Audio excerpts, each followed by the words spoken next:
this is the structure that I'm going to go through. So I'm going to kind of lead with a bit about the science of sharing. So what ShareRank is and how come we're in a position to talk about this. What are the rules, what makes people share, and how can people kind of start tapping into those. Then how can you do that cheaply? Is it possible to do that cheaply? Are there people that are having social success with video that are not spending tons of money producing expensive videos? And then the final one is about social videos for social good. So looking at specifically videos that people want to share because they want to get behind a cause, because they want to support that cause in some way, and how are those behaviours different or similar to what we've already covered. So hopefully that makes sense. We are going to start off with why sharing matters. So I think you guys already have a flavour from this a little bit from some of the stuff that was going on earlier, and Phil was talking about it quite a lot in his chat. But there are kind of obvious things about sharing. So obviously, if we're talking about video specifically, you can get some views against your video, and you can get people to watch your video, whether that's because you have an audience on Facebook or on your website or wherever. You can put the video up, you can get people to view it. Then if people share it, you get more views because people share, they share with an audience, and then people from that audience start viewing it. So there's kind of a basic model that is you get views, when you get shares, you get more views. And that's really nice, and you can actually see massive impacts of sharing just on that. There have been videos that have gone and got many, many times back what they initially had just from sharing mechanics. So that's kind of obvious, but you've got some stats up here about why sharing matters kind of on a deeper level as well. So it's not just going to go and get you more views and get you more audience, but also it's turning people into advocates. So this is what Phil was talking about, but basically we have people who, when they share a video, they're buying into a cause or they're buying into a brand or whatever it is that the video message is. So they're buying into that, they're investing more deeply, they're more likely to recall the message behind the video, they're more likely to purchase something if it's in the video. But also the people that receive that video from a friend, from somebody who shared, are more likely to engage on these metrics as well. So I'm not going to read them out, you've got them there on the slide. But basically, you're seeing partly the person who's investing, the person who's doing the sharing is more engaged, but also the people that are viewing off the back of a recommendation are more likely to take further action than people who are viewing the same video but not following a recommendation. So this is just to orient us. This is why we're talking about sharing. This is why it's a good thing to have. And this is why it's topical. So we've been looking at, we actually track one of our biggest products that I'll show you a screenshot of, is the viral video chart. And this is a site which tracks viewing and sharing activity of videos online. And what we've seen is that actually from the last quarter of 2013, I was looking at them the wrong way around. The last quarter of 2013, we've had a 325% increase in the amount of sharing that's going on with cause-related videos. So it's kind of a topical thing for us to be talking about at the moment, and hopefully relevant to quite a lot of you here. So that said, what is the science of sharing, and how come we're positioned to talk about it? So I'm going to have a quick little story to tell you where ShareRank comes from and what it is. So this is the viral video chart that I was talking about earlier. So the viral video chart is a site that we launched in 2006, and it tracks views and shares of video online. And it's basically looking at that over time. So we're sitting on quite a lot of data about the way that people interact with video online. We've actually got over 424 billion video streams tracked in this database now. And about 3 years ago, I'm going to say 3 years ago more or less, academics started to get interested in sharing and why do people share videos and what's the psychology of all of this. So they reached out to us and said, could we please use your data from the viral video chart? So when we're doing studies and we're testing people's responses to video, can we use the data from here to kind of map back to? So we said, yeah, of course. Here you go. Here's the data. And they went and did some research. We're working with various different academics. There's lots of stuff in the space now that's buried in lots of various academic papers about the science of sharing, why people share, all of that kind of stuff. And the reason that we built ShareRank was because we wanted there to be a tool that kind of exposed all of this science and made it easy for people to understand why people share stuff, specifically video, and how they could use that to create more shareable content, but also to distribute content in a way that amplifies the intrinsic things about it that make people share it as well. So that was the reason that we built out ShareRank, and the way that we did it was to take all the stuff from the academic research, take our own experience of running social video campaigns since 2006, so what tends to share more, what rises to the top of the viral video chart, why might that be, and we made a list of hypotheses about what we thought would drive sharing. So we had this long list of hypotheses. Some of them were objective, so some of them was, maybe a long video doesn't share as much as a short video. Maybe a heavily branded video doesn't share as much as a lightly branded video. And some of them were subjective. Most of them were subjective. So how did people feel? So maybe somebody finds a video funny enough to fall off their chair, they're more likely to share the video. So how do people feel? What is it about the video? We scripted a survey to test for everything subjective. Sent it out to lots of people for lots of videos and said, watch the video, tell us what your reactions to the video were. And what we ended up with was a massive database of columns for each variable we were testing for, and then a kind of final column which had the real life sharing performance from the viral video chart. So we could say, we know how these videos have done in real life. What are the variables of people's reactions that correlate with that? And that allowed us to then say, okay, so now we know what matters. Now we know if people are going to feel like this, it's going to be conducive to more sharing. If they feel like that, it will be less sharing. And that essentially gave us the algorithm that we use to power ShareRank. So that is which variables matter, how important are they, what are the relative coefficients in front of each variable. And that then allows us to test any video we like and say, okay, so we've trained it on 85,000 data points. We've got lots of information about where these correlations come in. So we can test any video through the same survey, send it out to a panel of people, get their reactions to it. We can do this once the video is already live, or we can do it before the video goes live to inform how it goes live, or we can test loads of other videos that are kind of related to see how come they worked and how can people then use that to inform what they're going to do. There are lots of different applications for this, but essentially what we're saying is, first of all, we can tell you how shareable a video is, and then we can tell you why, and we can tell you how to use that information. So obviously a lot of this is really specific to the video we're testing, but there are some general rules that I'm going to share about what makes videos share, how people engage with that as well. So one thing to mention as we talk about this is that the metric that we use when we're training the data for ShareRank, when we're making our predictions, the metric that we use is share rate. And the reason that we do that is because it's a really good measure of intrinsic shareability. So when we talk about share rate, we're saying no matter how many people view your video, no matter how many views you have, what proportion of those people are sharing your video. So it helps us control for, you can buy views. You can go and pay people to watch your video. You can go and get views from wherever you like. You can have your own massive audience already who are already going to view your content. But really what we're looking at is sharing, because that's got that kind of level of deeper engagement. So we're saying share rate is a good measure because it helps us control for distorting. If you go and buy 100 million views, then you can still get 1 million shares, and actually you've still only got a 1% share rate, so only 1% of people are viewing, and that's lower than average. So this is what we use. There are a couple of example videos just to bring that to life. So Volkswagen The Force.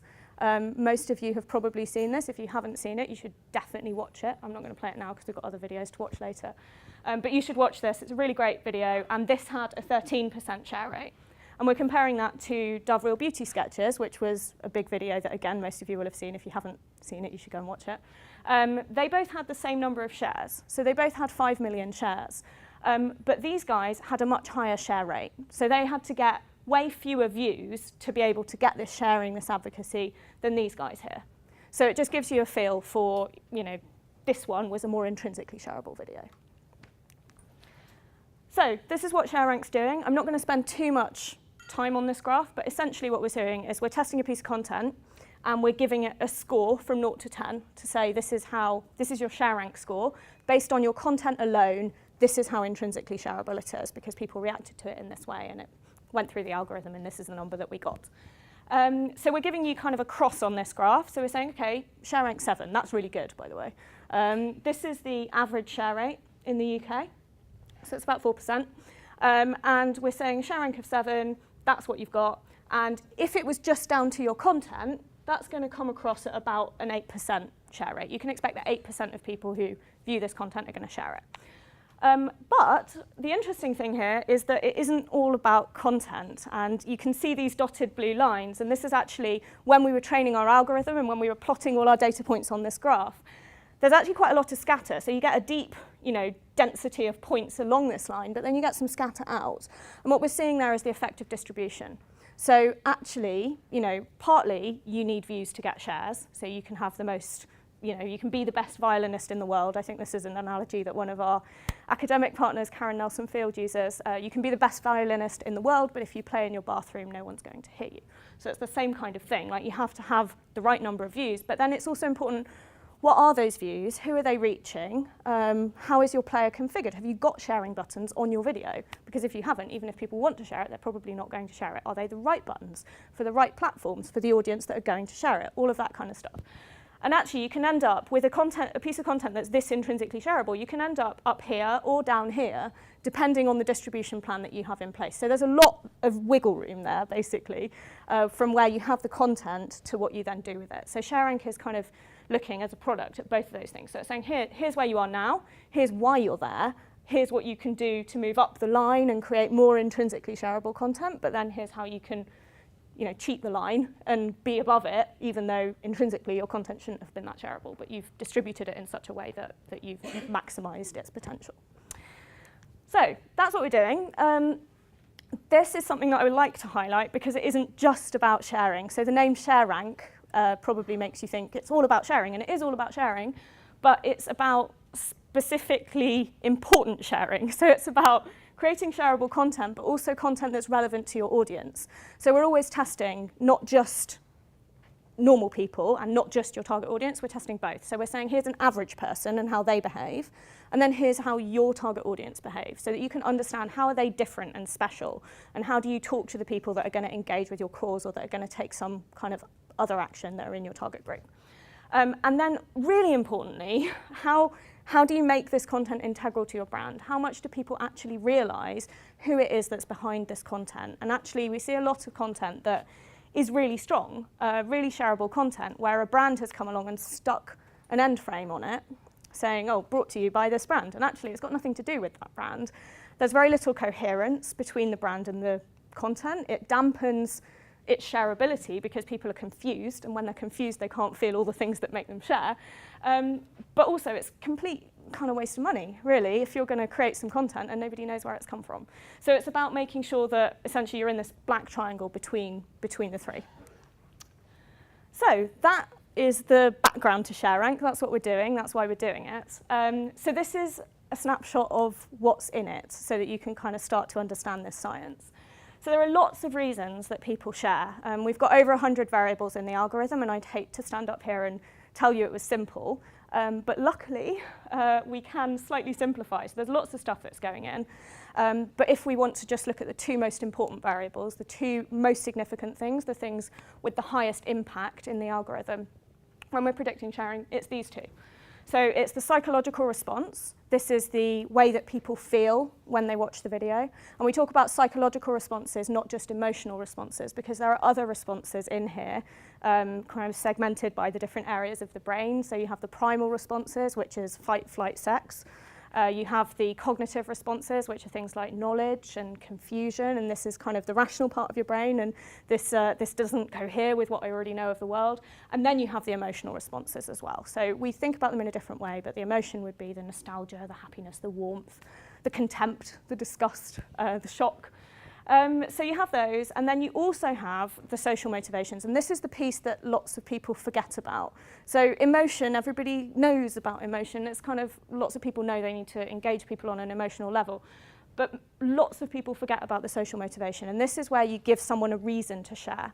So the idea is if you're doing both of these, then generally, with a bit of nuance from all the other factors, but generally you're going to have quite a shareable video. So you're making someone feel and you're giving them a reason to share.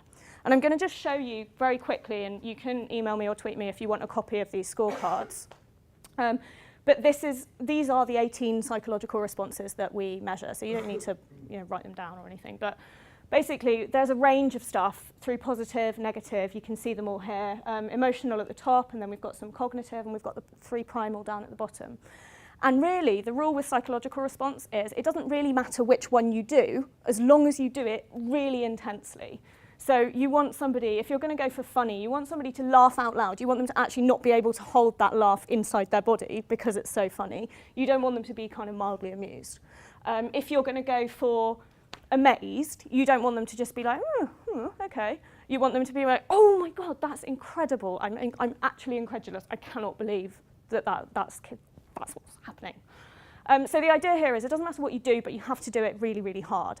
And the nice thing about psychological response is that there's a lot of consensus. So if somebody feels warm and fuzzy when they watch your video, probably most people watching your video are going to feel warm and fuzzy. That isn't the case for social motivation. So social motivation is the opposite of consensus. This is the personal bit. This is the bit that is to do with people's personal brand and how they relate to the content and how they share the content. So here we're seeing, there's a range of different, these are the 10 top most common social motivations, the reasons that people would share. And you can see a range here. So we start off with shared passion at the top. So this is somebody who's passionate in some way about what's in the video, and they're going to share this because they know someone else who's passionate about this content as well, and they're going to connect over that, and they're going to send it to, whether it's the whole of Facebook because their whole friendship group is passionate about this, or whether it's just an email to one person, they're sharing for that reason. So let's take an example of an ad for a new snowboard that's a little bit like a GoPro ad. So it's a video with somebody doing some really amazing snowboarding tricks, and they've got a GoPro, and their friends have got a GoPro, and whatever, GoPro are advertising their camera via some cool snowboard stuff. And somebody loves snowboarding, so they're going to share it with their friends who also love snowboarding. That's the shared passion piece. Social in real life. So this is somebody who doesn't particularly love snowboarding, but really likes skiing, and they're going skiing next week with their friends.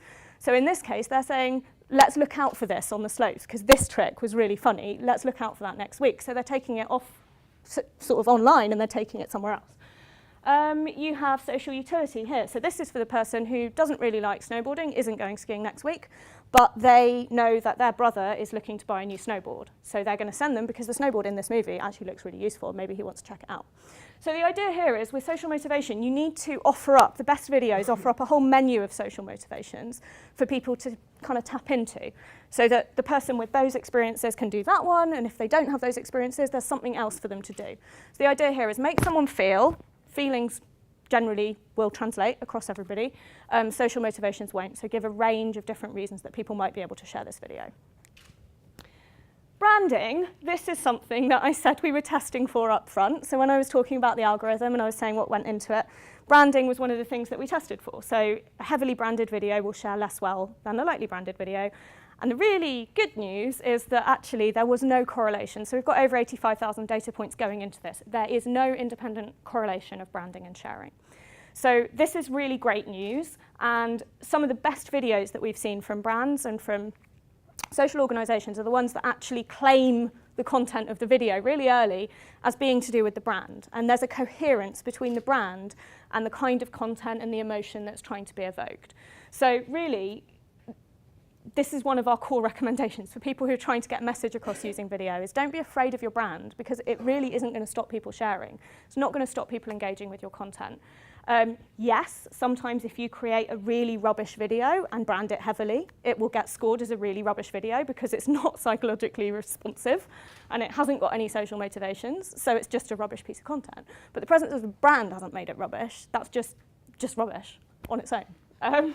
And if you have a really good piece of content that's coming through really strongly for social motivation and really strongly for psychological response, it doesn't matter that your brand is there. The only time it matters that your brand is there is if your brand doesn't make any sense, because then you have confusion acting as a massive vacuum to all of the other psychological responses. So people might watch it and say they felt warm and happy, but they're not going to because they're too confused to feel warm and happy.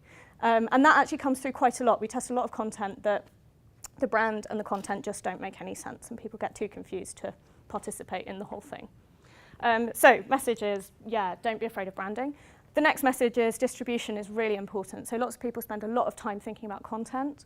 Once you have the content, it's so important to get the distribution right. We saw the kind of scope of those dotted blue lines at the beginning, where you can see the amount of difference you can make by having the distribution right, by reaching the right people, by targeting them in the right way with the right message. There are lots of different things you can do, and I'm not going to kind of go into it too much here.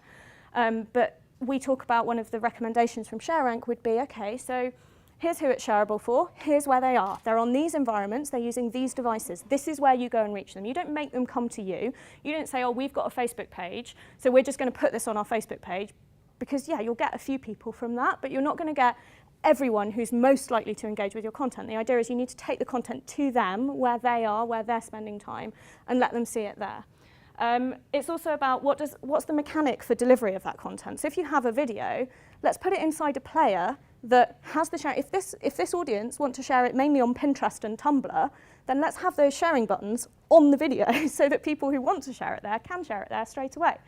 If you know that at 20 seconds in, they felt really happy when the mother and the father joined hands with the daughter in the video, and you know that they felt warm and happy, then you can say, make your friends feel warm and fuzzy, share the video, because you know that they're already feeling like that. You're not patronizing them with assuming they're feeling things, but you're not just saying share now. You're saying, we know what you think, we know you think it now, so let's use that to engage with you on a slightly different level. So there's a whole piece around distribution, and if people are interested in this, we can talk about that kind of afterwards. Just ping me or tweet or whatever.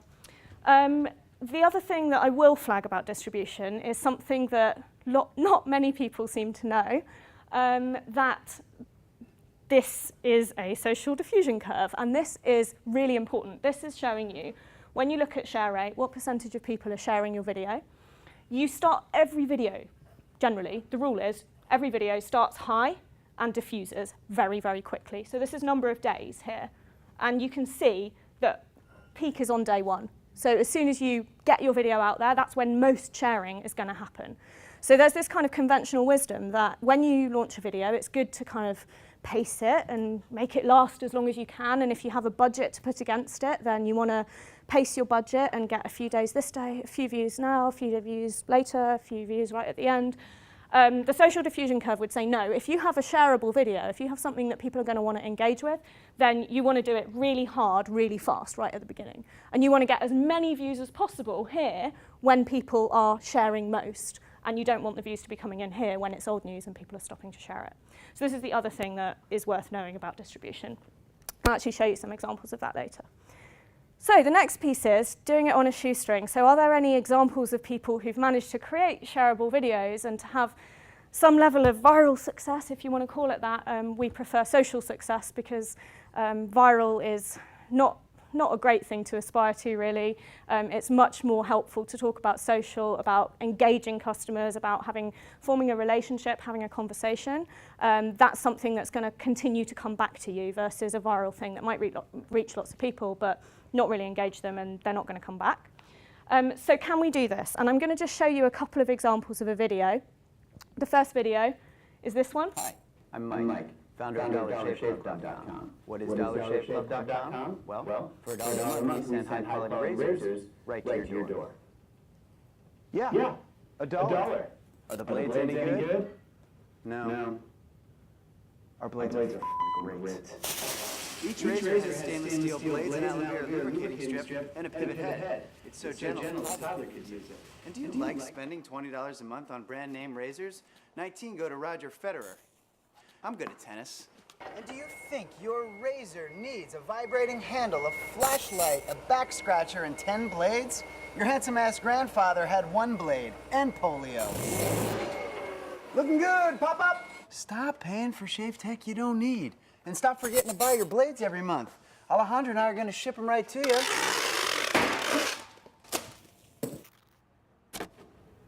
We're not just selling razors, we're also making new jobs. Alejandro, what were you doing last month? Not working. What are you doing now? Working. I'm no Vanderbilt, but this train makes hay. So stop forgetting to buy your blades every month and start deciding where you're going to stack all those dollar bills I'm saving you. We are DollarShaveClub.com, and the party is on.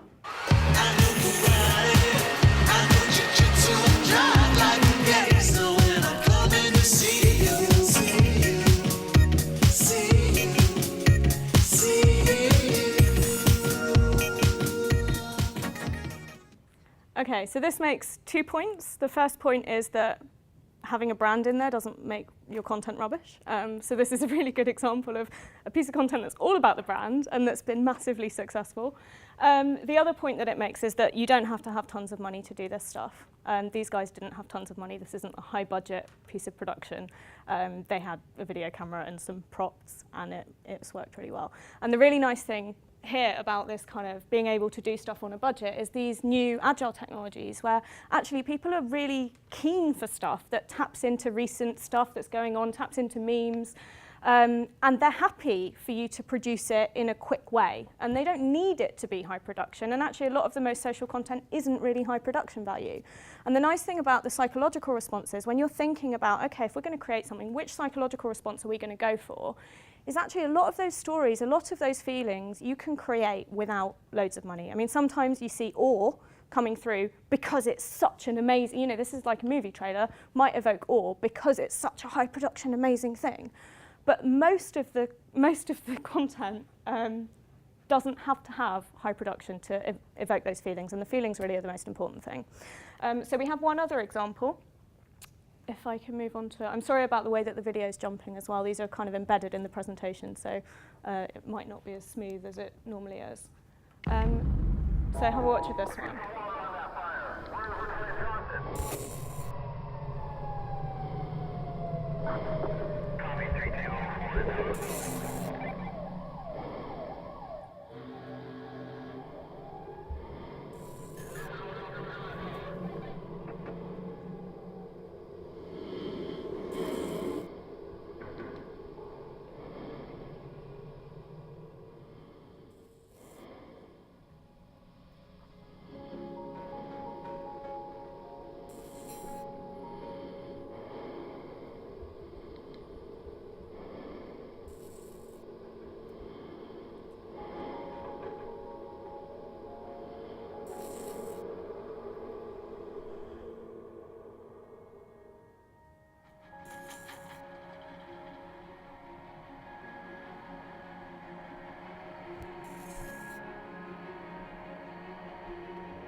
Okay, so this one we actually tested, so I can show you some of the example outputs. So when we're measuring these responses, we're measuring how people feel. You can see how we map that. So here, you have psychological responses. So I'm just going to take a minute to explain this graph. What we have here is the intensity of the psychological response that was felt. Low is at the bottom, high is at the top, so high bubbles are more intense. The bubble size shows you the proportion of people that are feeling that. So big bubbles mean more people felt that particular response. And then you have the bubble colour, which is giving you the psychological responses. So I showed you the 18 we test for at the beginning. We've greyed out the ones that don't appear in this video. But you can see, just looking at that, you've just watched the video. So the biggest bubble we have here is happiness, this yellow bubble. We've got lots of people feeling happy, and we actually have that at a really intense level. So actually, just for the purposes of the slide and data sharing, we have high and low, but this is a 10, this is a 9, and this is an 8. So you're seeing above an 8 on pretty much every response, which is actually really super high, and it's quite unusual. So you have this happiness, huge bubble. You have warmth as well coming through pretty strongly.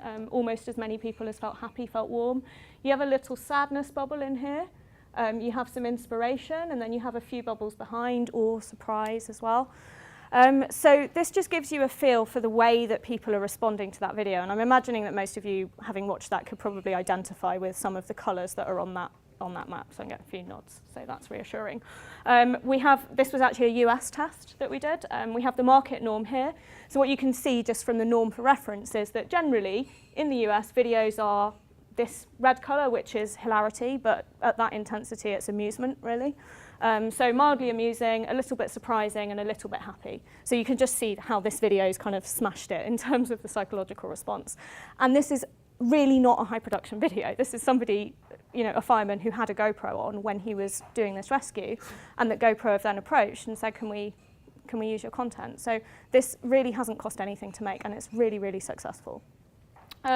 We then have the social motivations, just to give you a feel as well. So I was saying some of the best videos are the ones that have lots of social motivations coming through. So you have this works exactly the same way. You have the GoPro video, market norm, and the GoPro video is showing lots of kind of bluey, purpley kind of social motivations.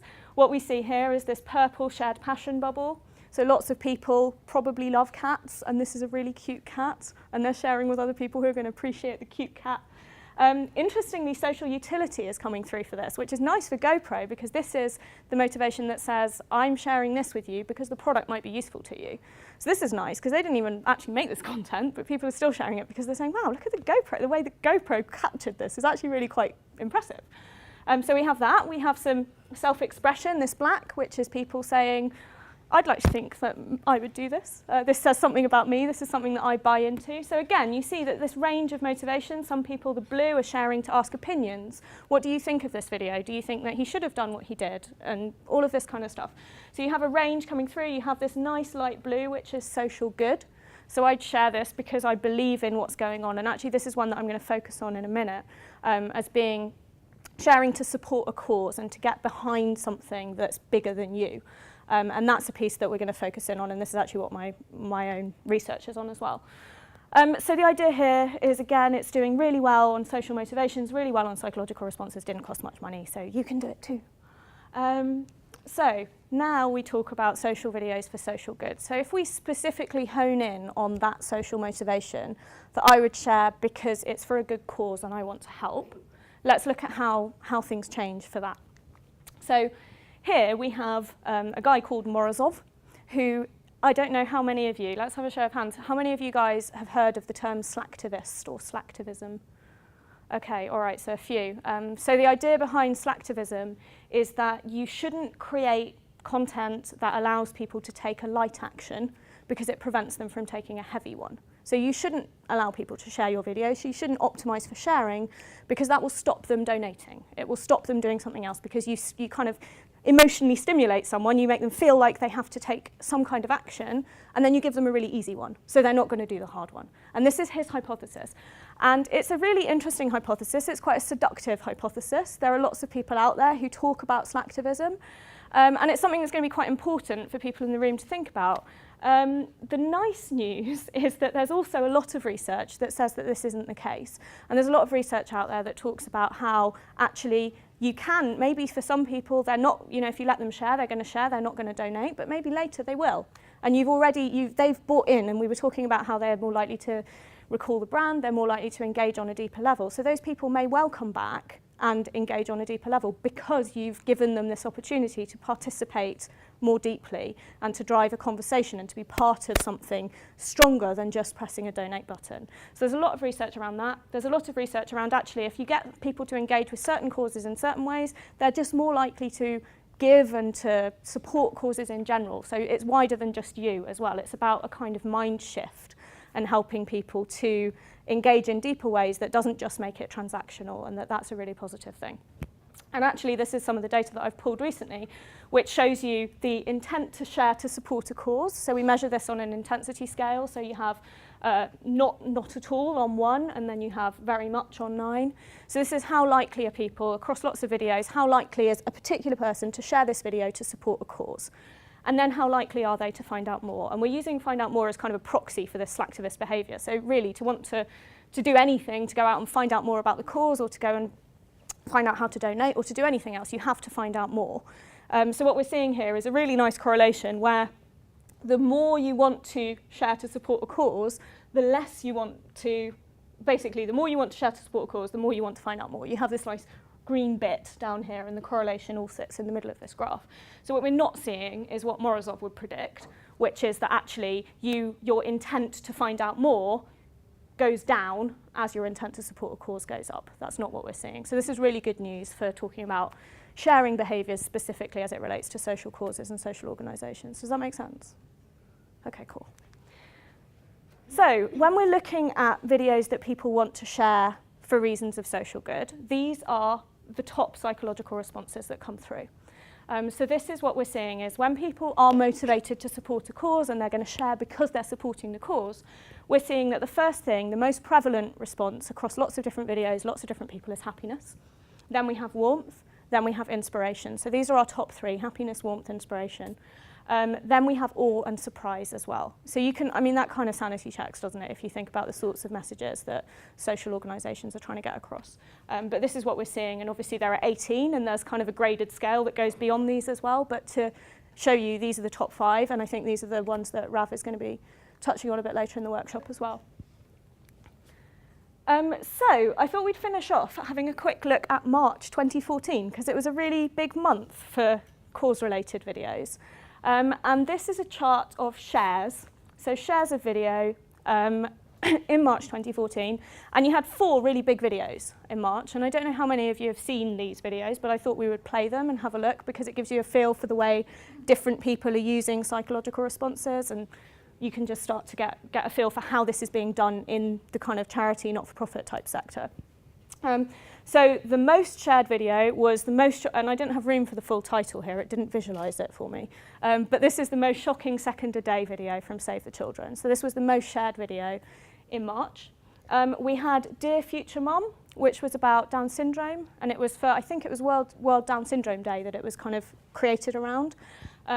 We had Unloved, which was for Mayhew Animal Home, and it was about adopting dogs. And then we had Ban Bossy, which was a lean-in campaign all about the word bossy and women in business and how you call women bossy and you don't call men that. So these were the kind of most popular videos in March in terms of sharing. So let's watch the first one. Make a wish. Granny. Have you done your homework? I'm done. Ready or not? Here it comes. Arming clashes with British. Deserve to get shot.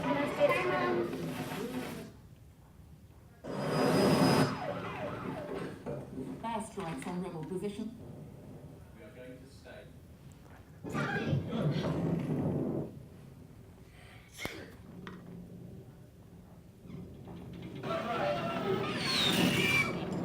Heavy fighting in Richmond.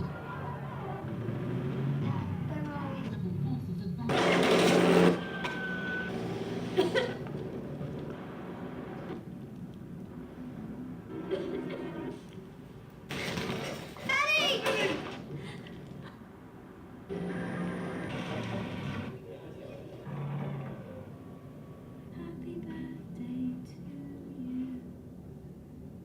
Make a wish, darling.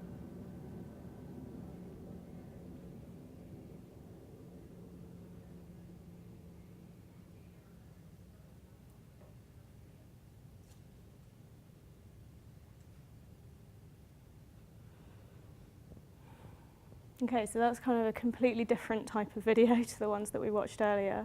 It's using a completely different set of psychological responses. It's actually quite unusual.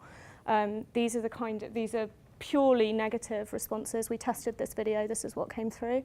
So we have sadness, shock and anger. Those are the things that people are feeling when they're watching this. It's quite unusual for videos to just do those. And obviously, this is one of the only sectors where that works. And it's really impactful, as you can see exactly why it was one of the most shared videos of March. And it's just an illustration of the different ways that you can combine psychological responses to get different types of message across.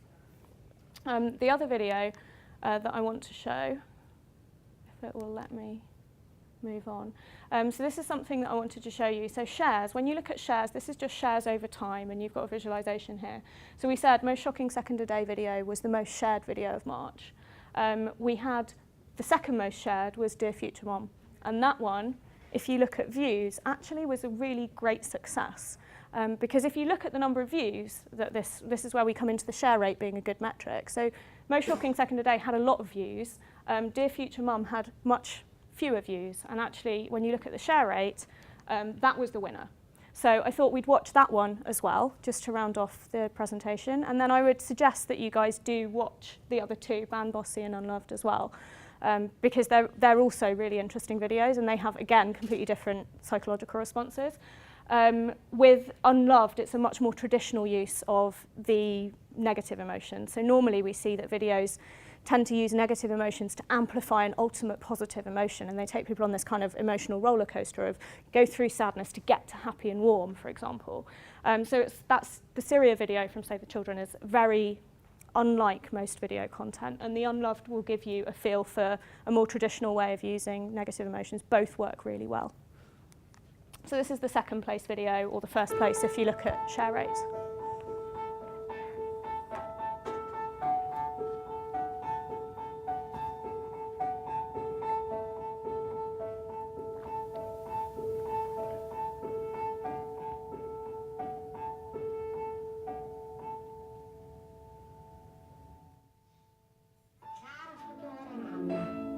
Don't be afraid.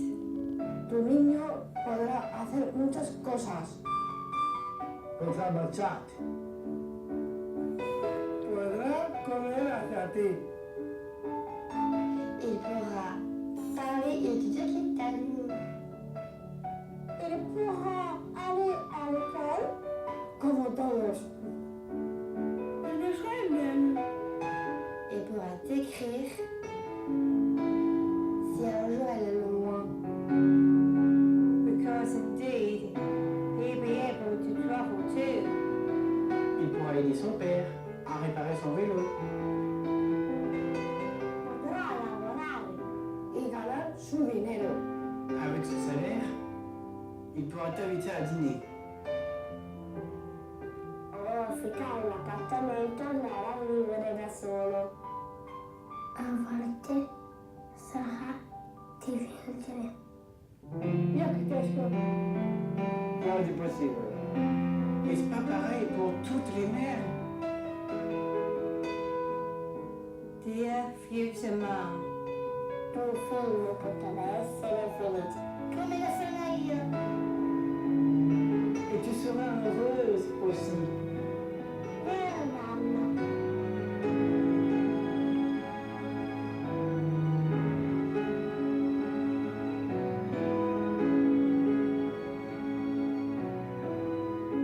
Vero, mamma?